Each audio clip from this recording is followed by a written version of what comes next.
So last night we saw some of the biggest tech leaders in the world in Congress talking about their platforms and the effect that it has on the world. TikTok also this morning released a transparency report on its algorithm, how they're going to make it open to the public. So let's go talk about that, I guess. I really hope that wasn't autofocus.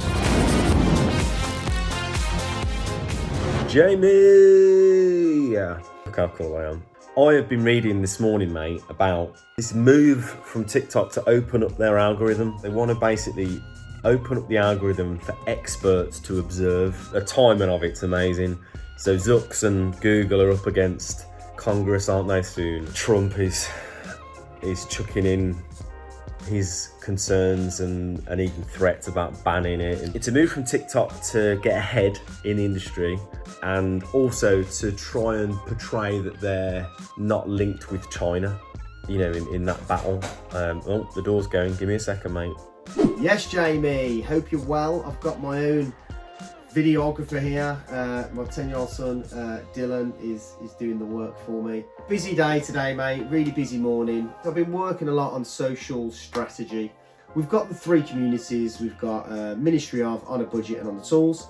But within those communities, they're on various social channels. So what we're trying to do is come up with a strategy for each community and then a strategy for each social channel that sits within the community, and then how we can link all of those together. Oh, I forgot my trick. Stick the glasses on.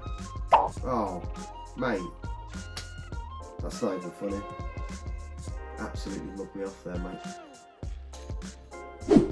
Oh, more deliveries for Kelly Craddock.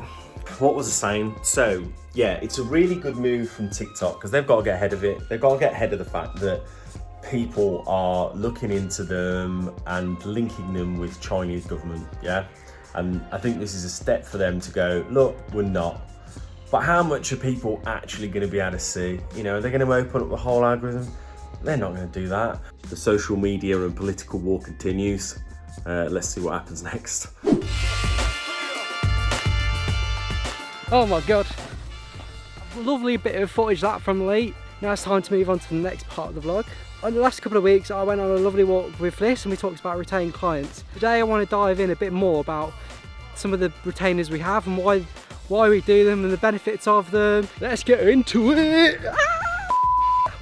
Jesus. Oh God. Oh no. What's going on?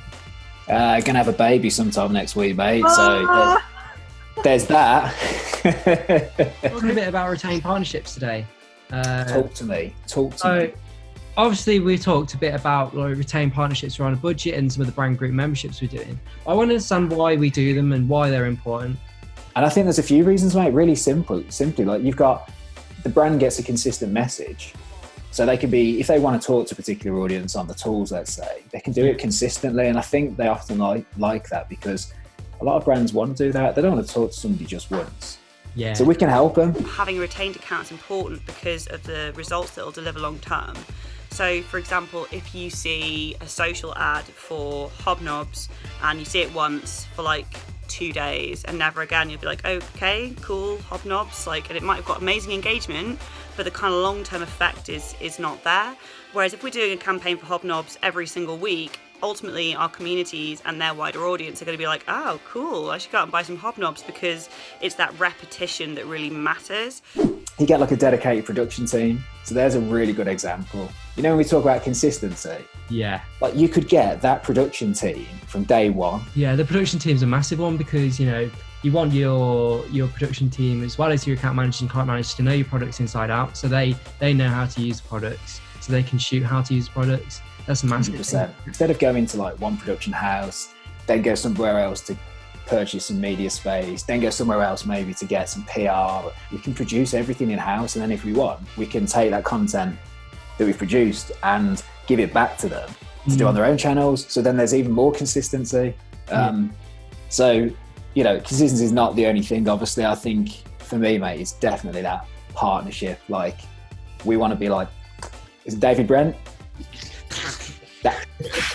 That is what we want. Like, that's the absolute key.